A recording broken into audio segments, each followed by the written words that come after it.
So on World Autism Day, the latest statistics show now that 1 in 50 kids in the U.S. is on the autism spectrum, meaning they have varying degrees of autism from severe to the more mild. We've probably reached that point where everyone knows someone with autism or someone affected by autism. So joining to talk to us tonight about the strides children can make in dealing with autism is Kathy Kane. Kathy's an early childhood special ed teacher at the Lincoln Early Childhood Learning Center in Pocatello, also an adjunct instructor at Idaho State University. So Kathy, we appreciate you coming in tonight. Thank you. That 1 in 50 number, that's an increase from 2007 where it was more like 1 in 72. Do you feel like that number is accurate for this area, Eastern Idaho? It seems to be. I think our ability to diagnose children has become a lot more sophisticated, so that I think that's why we see increased numbers. And so if a parent is worried about development of their child, what are the signs then that they should be looking for? Well, generally you look at communication, social, and behavior. So a child that may have had some communication skills, and then about 18 months or 2 years they start to lose those communication skills. Maybe at a younger age they were babbling and cooing and looking at parents, and they start to not do that so much anymore. And then the behavior part of it is where they might watch, like, take a truck, and instead of rolling it, they'll just watch the wheels go. So those are just, those are just minimal. But if those kinds of changes occur, then you might want to talk to your pediatrician. And you, let's see, so you're doing early childhood, so that's 3 to 5 years old. And do you feel, as a parent, I've got 4 kids, I feel like that kind of diagnosis would be scary to go and seek out. You might want to live in bliss, I guess, for a little bit. Right.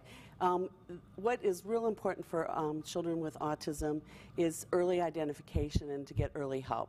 In Pocatello, we have the Human Development Center that serves 0 through age 2, and then we serve children 3 to 5. So, and it is tough. But we can work on it very easily.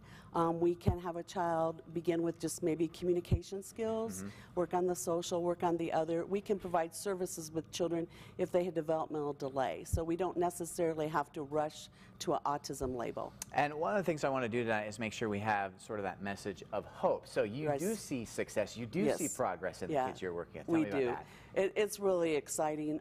We use a lot of visual strategies, a lot of visuals. So we work on their social communication, and we work on their behaviors and then their social skills. So if a child wants to play with a toy, we might teach them to use a picture card to get the toy instead of grabbing it. And the first time a child uses that picture card to get something, the whole classroom usually erupts in excitement.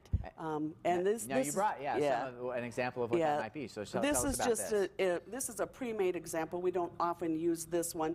But for example, we might have a schedule where a child's going to read a book, arts and crafts, and then they're going to put the toys away.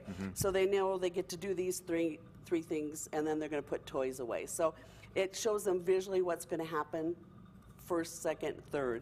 And oftentimes for some children we will just show them the card and tell them like 5 minutes warning, like we're going to put toys away, so they kind of get the idea that's going to happen. Transitions are often hard with children with autism, and so preparing for transition is really critical. And you see students that you work with in that 3 to 5 range then go on to elementary school and middle school and high school and college.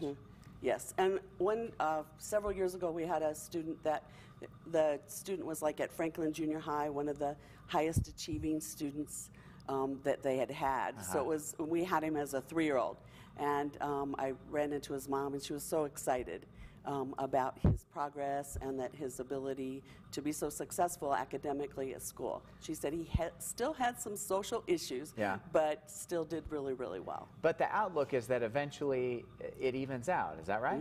Well, I think the prognosis is good with early intervention and behavior skill help.